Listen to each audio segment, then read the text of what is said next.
Assalamualaikum warahmatullahi wabarakatuh. Nah, pada video kali ini, saya akan mendemonstrasikan hasil praktikum Capture 6 paket Racial Skill Integration Challenge yang membahas mengenai Distant Vector Routing menggunakan Routing Information Protocol versi 2 atau RIP-v2. Nah, apa sih distant vector itu? Distant vector itu merupakan salah satu jenis routing dinamis yang bekerja dengan cara bertukar informasi routing secara berkala kepada router sebelah kiri ini adalah region 1 yang nanti akan menggunakan routing dinamis atau dikonfigurasikan RIP2 versi 2. Nah, sedangkan yang sebelah kanan ini atau region 2 itu menggunakan static routing.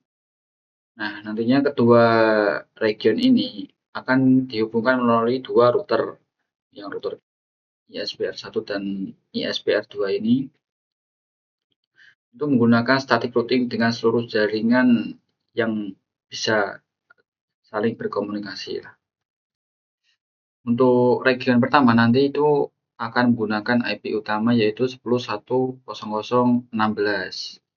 Nah, kebutuhan hostnya bisa dibagi pada B1R1 membutuhkan 32.000 host, kemudian B2R1 membutuhkan 16.000 host, kemudian untuk B3R1 itu membutuhkan 8.000 host.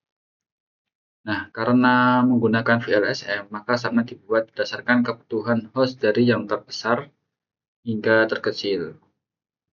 Nah, nanti setelah itu dapatkan alamat IP-nya itu seperti ini.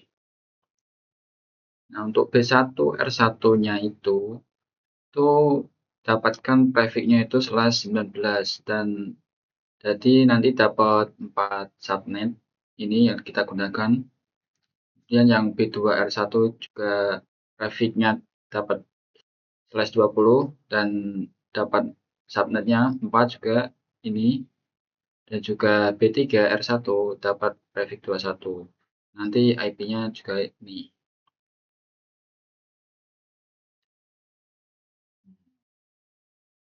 Nah, sedangkan antar routernya kan itu nanti point to point tadi dapat prefix-nya itu 30 dan nanti dapat IP-nya seperti ini.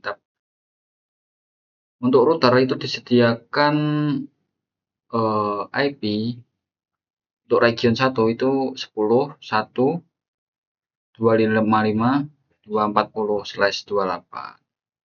Kemudian untuk yang region 2 alamat IP-nya IP utama ini 172.20.00/16, yang mana untuk B1 R2 itu butuh 4.000 host, B2 R2 2.000 host, dan B3 R2 1.000 host. Network address ketiga ini. Oke. Nah, untuk di region 2 itu untuk routernya dikasih IP 172.20.255.240/28. Nanti hasilnya juga untuk routernya.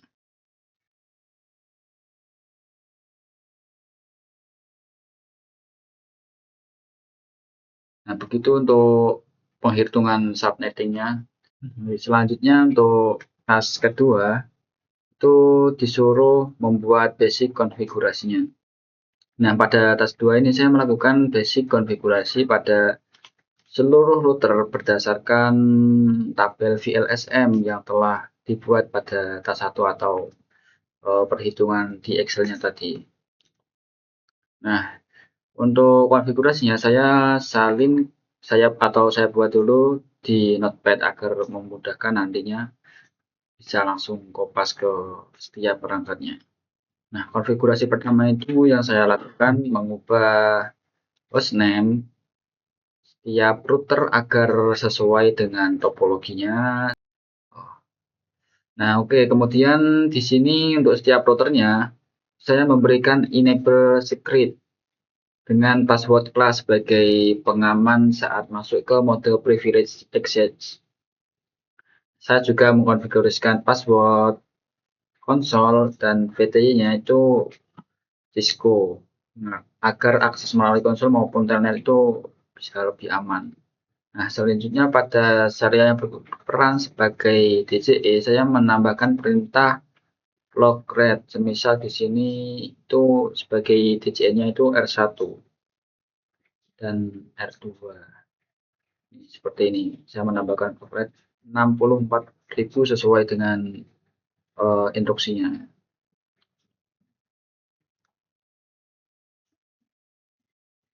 Ini yang diberikan clock. Ada-ada aja Cuk Syaling Cuk, nakal lagi.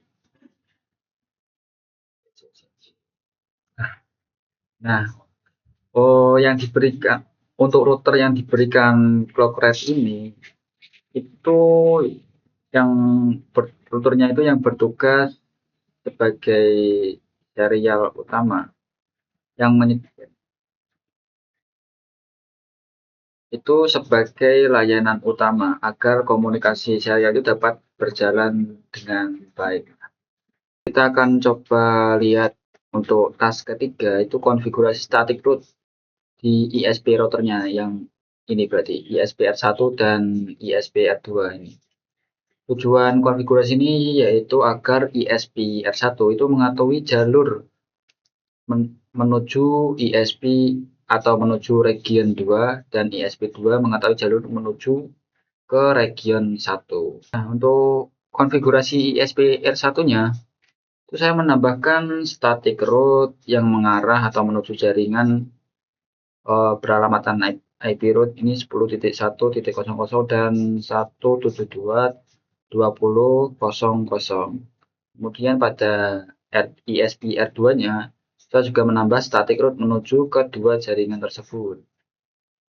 Nah, dengan adanya static route ini, ketua ISP itu dapat meneruskan paket ke region yang benar sehingga komunikasi antara region 1 dan region 2 itu dapat berjalan. Selanjutnya di task 4 itu kita akan mengkonfigurasikan RIP versi 2 routing pada region 1 dan static routing pada region 2. Misalkan di konfigurasinya seperti ini.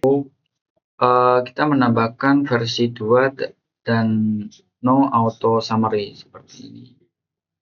Seperti misalkan contohnya pada B1 R1 kita tambahkan router RIP versi 2 no auto summary. Nah,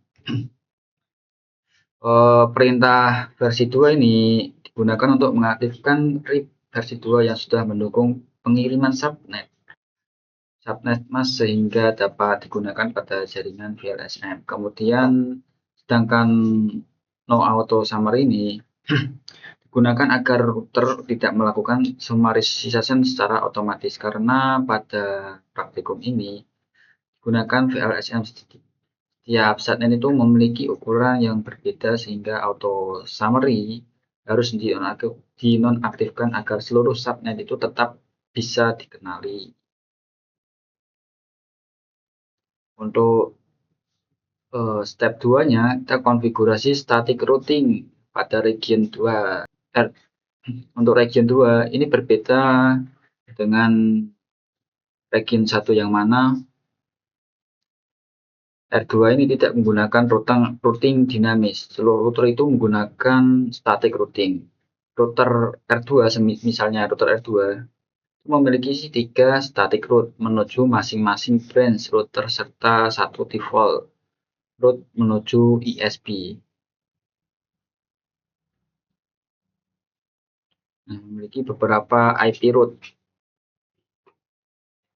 ke setiap branch route-nya atau di B1 R2, B2 R2, kemudian B3 R2. Nah, pada task 6 ini saya mengonfigurasikan default route pada router R1. Nah, default route ini digunakan apabila router tidak memiliki jalur menuju suatu tujuan. pada R1, misal di tas selanjutnya atau tas 7, itu verifikasi full connectivity between all devices in the topology. Step pertama, tes connectivity. B2R1, B2R1, B3R1 itu semua sudah ada di R1 ini. Membuktikan bahwa versi 2 itu sudah aktif. Ini memastikan semua interface itu sudah aktif. Ini menandakan bahwa serial itu sudah up.